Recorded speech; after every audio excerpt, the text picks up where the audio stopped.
ஓதுகிற நானும் நீங்களும் வெறுமனே தட்டபடண்டு 30 ஜுசுவையும் ஒரு இரவையில் முடிக்க வேண்டும்.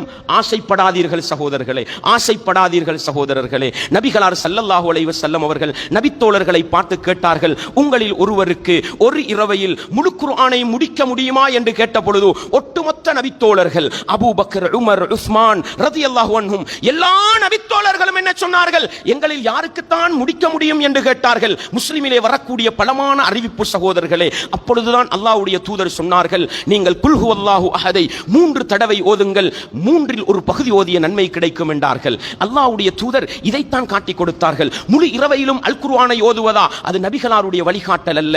அன்பார்ந்தவர்களே, ஒரு சில நபித்தோழர்கள் ஓதியதாக வருகிறது. அவரவர்களுடைய நேர காலங்களிலே அல்லாஹ் பரக்கத்து செய்திருக்கலாம். படைத்தவன் ரப்பு அவர்களுக்கு பொறுப்பானவர்கள். எனக்கும் உங்களுக்கும் நபிகளாருடைய வழிகாட்டல் என்ன?